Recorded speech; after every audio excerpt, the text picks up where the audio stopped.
श्री बांके बिहारी चरण कमलभ्यो नमो नमः। राधा कृष्ण चरण कमलभ्यो नमः। कस्तूरी तिलकं ललाटपटले वक्षस्थले कौस्तुभं नासाग्रे वरभोद्विजङ्गदले वेणुकरे गङ्गम् सर्वाङ्गे हरिचन्दनं सुललितं कंठे गोमुक्तावली गोपाश्री परमेष्टिनो विजयते गोपालचूडमणिः। ओम श्री गोपालाय नमः। श्री यशोदानंदराय नमो नमः। सबसे पहले तो मैं विजयपुर के निवासियों को बहुत भाग्यशाली समझता हूँ कि यहाँ पर अति महाविष्णु यज्ञ और भागवत सप्ताह जो है उसकी कथा होने जा रही है और आज उसका शुभारंभ हुआ है। आप जानते हो कि ये माघ माह जो है मास जो है इसमें पुण्य दान स्नान का बहुत बड़ा महत्व है और ख़ासकर इस महीने में जो यज्ञ और हवन है उसका महत्व उससे 10 गुना ज़्यादा और बढ़ता है।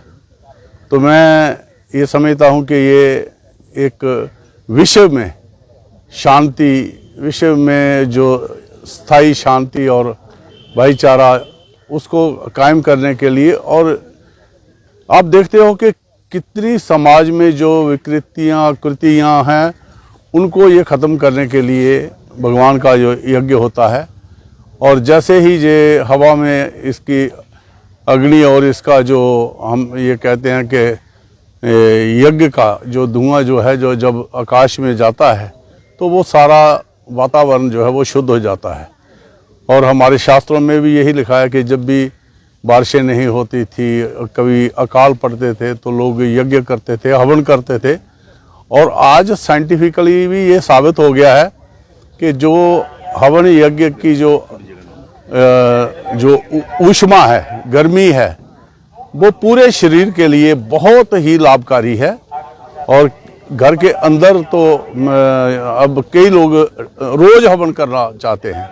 तो मैं बहुत बहुत बधाई देना चाहता हूँ दिल से विजयपुर के निवासियों को। यहाँ पर ये अति महाविष्णु यज्ञ और यहाँ भागवत सप्ताह कथा होगी और आज उसका शुभारंभ है।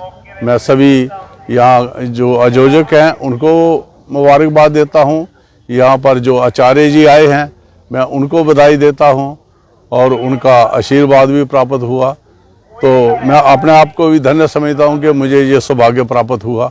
हमारे साथ केशव जी, डीडीसी, हमारे मंडल अध्यक्ष धीरज जी, अजय जी और शिल्पा दुबे जी, सारे हमारे साथी जो हैं वो यहाँ पर आए हुए हैं। तो मैं इनको भी बहुत बहुत दिल की गहराइयों से बधाई देता हूँ और इनको भी ये सौभाग्य प्राप्त हुआ भगवान की चरणों में पूजा अर्पण करके और इसका शुभारंभ किया। सर, इस महीने जैसे महाकुंभ का महीना है और कुंभ के लिए जम्मू से भी हजारों की संख्या में श्रद्धालु गए हुए हैं और आज जैसे आप देख रहे हैं आज व्रत भी है, महिलाओं ने अपने बेटों के लिए व्रत रखा है, क्या कहेंगे?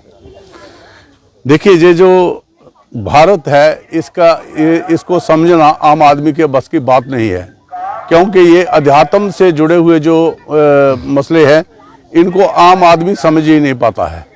और आज जिसको हम कहते हैं चौथी का जो व्रत है, ये जो अपना महिलाएं हैं जो अपने बच्चों के लिए जो अपना व्रत रखती हैं, उनके सौभाग्य के लिए उनका आशीर्वाद देती हैं, तो कहीं ना कहीं इसमें बहुत ये साइंटिफिक भी है, क्योंकि जो भी हमारे जितने भी रिवाज हैं और जो हमारी आस्था के केंद्र हैं उनके पीछे एक बहुत बड़ा विज्ञान भी छुपा हुआ होता है।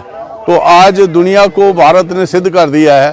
पहले आप देखते थे कि जैसे एलोपैथी का बड़ा जोर हुआ था, आज पूरी की पूरी दुनिया योग और हमारी जो पद्धति है आयुर्वेद की उसको अपना रही है। क्योंकि अब सारे लोग, एक टाइम था लोग बढ़िया से बढ़िया जो खादें डालते थे, आज लोग फिर वहाँ पर आ गए हैं, फिर कहते हैं गाय पालो अगर जीवन बचाना है। तो ये सिद्ध हो गया है कि जो भी हमारे पूर्वजों ने, हमारे भगवान कृष्ण जी जिन्होंने सुना है कि 9 लाख गाय रखी हुई थी तो नंद बाबा ने, तो आज ये वो सिद्ध करता है कि उनकी उपज, उनका खान पान, उनका रहन सहन तभी समृद्धि थी। और आज भी हम जब हैरान होते हैं राजस्थान में हमारे आप जानते हो कि स्वामी शरणानंद जी महाराज 1,60,000 गाय उन्होंने भी रखी हुई है। लेकिन अगर आज के युग में वो इतनी रख सकते हैं तो पहले हम सोचते थे कि नंद बाबा 9 लाख गाय कैसे पालते होंगे, लेकिन आज ये सिद्ध हो गया है कि वो पाल सकते थे। और भगवान जो है, यहाँ पर भगवान कृष्ण और उनकी पूजा होती है, वहाँ गौ माता की पूजा भी होती है।